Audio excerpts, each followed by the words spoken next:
Hi friends, எல்லாருக்கும் வணக்கம். இன்றைக்கி சேனலில் காரா பூந்தி பண்ண போகிறோம். இங்கே நான் ஒரு மிக்சிங் பவுலில் 2 கப்பு கடலை மாவு எடுத்துருக்கிறேன். இது வந்து 300 கிராம்ங்க. அது இப்போ இது கூட ஒரு டீஸ்பூன் உப்பு சேர்க்குறேன். ஒரு அரை டீஸ்பூனுக்கும் கொஞ்சம் குறைவாக கட்டி பெருங்காயம் எடுத்துருக்கிறேன். இந்த அளவு பெருங்காயத்தை நான் வந்து ஒரு 2 டேபிள் ஸ்பூன் தண்ணியில் கரைச்சி இங்கே வச்சுருக்கிறேன். அதையும் சேர்க்குறேன். நீங்கள் தூள் பெருங்காயம் இருந்ததுன்னா அதை கூட அரை டீஸ்பூன் சேர்த்துக்கலாம். இப்போ இது எல்லாத்தையும் நல்லா ஒரு முறை கலந்து விட்டுருவோம். இப்போ இது கூட நான் 2 டேபிள் ஸ்பூன் பொட்டுக்கடலை மாவு சேர்க்குறேன். சாதாரணமாக காரா பூந்தி பண்ணுறப்ப அரிசி மாவு சேர்த்து பண்ணுவாங்க. ஆனால் நம்ம இந்த பொட்டுக்கடலை மாவு சேர்த்து பண்ணோன்னா காரா பூந்தி இன்னும் கூடுதல் சுவையாக இருக்கும். அந்த டேஸ்ட்டில் நல்லா உங்களுக்கு வித்தியாசம் தெரியும். அதனால் இது மாதிரி செஞ்சு பாருங்கள். இப்போ இது எல்லாத்தையும் ஒரு முறை நல்லா கலந்து விட்டுருவோம். இதுக்கப்புறம் இதில் வந்து நம்ம கொஞ்சம் கொஞ்சமாக தண்ணி சேர்த்து இதை கரெக்டான பதத்துக்கு நம்ம கலக்கணும்.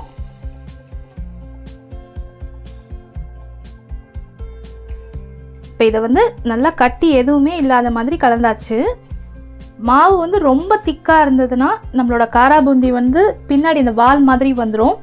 இதே மாவு வந்து ரொம்ப தண்ணியாக இருக்குது அப்படின்னா அந்த பூந்தியில் ரவுண்ட் ஷேப் வராமல் அப்படி தட்டையாக இருக்கும்.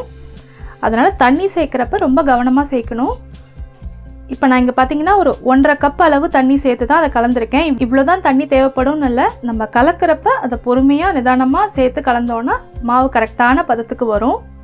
நம்ம காரா பூந்தி பொரிச்சு எடுக்கிறதுக்கு கடலெண்ணெய் சூடு பண்ணியிருக்கேன். எண்ணெய் இப்போ நல்லா காஞ்சிருச்சு. இங்கே நான் முதல்ல இந்த காரா பூந்தி போடுறதுக்குன்னே இருக்கிற இந்த கரண்டியில் நான் ஊற்றி காட்டுறேன்.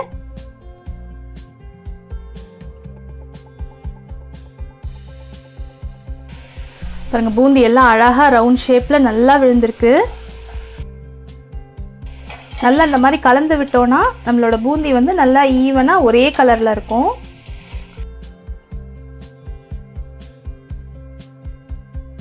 இப்போ இது நல்லா வெந்துருச்சு. பாருங்கள், நல்லா அப்படியே லைட் வெயிட்டாக இருக்கும் வெந்துருச்சுன்னா. இதில் அடுத்தது நான் இந்த கரண்டியில் உங்களுக்கு போட்டு காட்டுறேன்.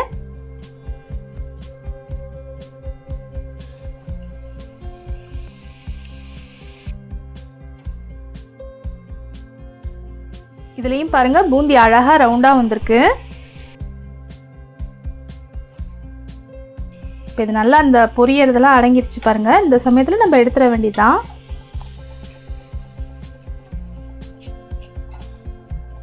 இப்போ இதுவும் பாருங்கள் அழகாக ரவுண்ட் ஷேப்பில் வந்திருக்கு. இப்போ இதில் பூந்தி எல்லாத்தையும் பொரிச்செடுத்ததுக்கு அப்புறமா ஒரு அரை கப்பு வேர்க்கடலை சேர்த்து இதையும் நல்லா பொரிச்சுக்குவோம். இப்போ இந்த வேர்க்கடலை நல்லா வறுபட்டுருச்சு. இப்போ இதில் அடுத்தது ஒரு 15 முந்திரி பருப்பு எடுத்துருக்கிறேன். இதை வந்து நல்லா முழுசாகவே நம்ம வறுத்து எடுத்துக்கலாம்.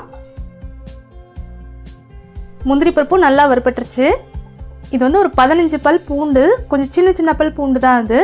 இதை வந்து ரொம்ப நசுக்கிடாமல் ஒரு நசுக்கு மட்டும் நசுக்கி வச்சுருக்கிறேன். இப்போ இந்த பூண்டும் நல்லா வறுபட்டுருச்சு. பாருங்கள், நல்லா பொன்னிறமாயிருச்சு. ஒரு 2 கொத்து கருவேப்பிலையும் நம்ம வறுத்து எடுத்துக்கலாம்.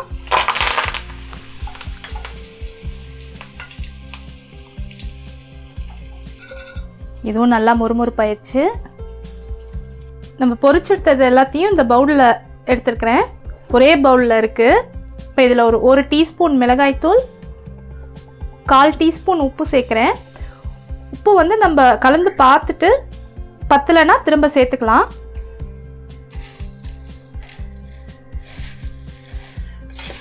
நம்ம வந்து பொட்டுக்கடலை மாவு சேர்த்துருக்கிறதுனால நீங்கள் வந்து காரா பூந்தி எண்ணெய் குடிக்குமோ அப்படின்னு பயப்பட தேவையில்லை. எண்ணெய் குடிக்காது. உங்களுக்கு அரிசி மாவு சேர்த்து எப்படி செய்வீங்களோ அதே மாதிரி தான் இருக்கும். டேஸ்ட் மட்டும் இன்னும் கொஞ்சம் கூடுதலாக இருக்கும்.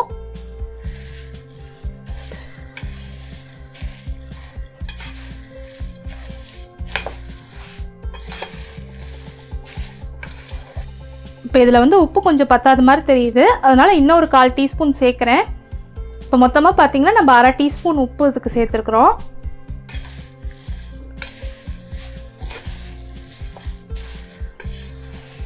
இப்போ இதை நல்லா கலந்து விட்டாச்சு. அவ்வளோதான், நம்மளோட காரா பூந்தி ரொம்ப டேஸ்ட்டாக ரெடி ஆகிடுச்சு. நம்ம சட்னி வீட்டிலே செஞ்சிடலாம். ரொம்பவே சுவையான காரா பூந்தி இங்கே தயாராகிடுச்சு. இதுக்கு நான் யூஸ் பண்ண கடலை மாவு வந்து நான் வீட்டிலே அரைச்ச கடலை மாவு தான், நான் கடையில் வாங்கினதை யூஸ் பண்ணல. இந்த காரா பூந்தி ரெசிபி நீங்களும் ட்ரை பண்ணி பாருங்கள். ட்ரை பண்ணி பார்த்துட்டு உங்களோட கருத்துக்களை என் கூட பகிர்ந்துக்கங்க.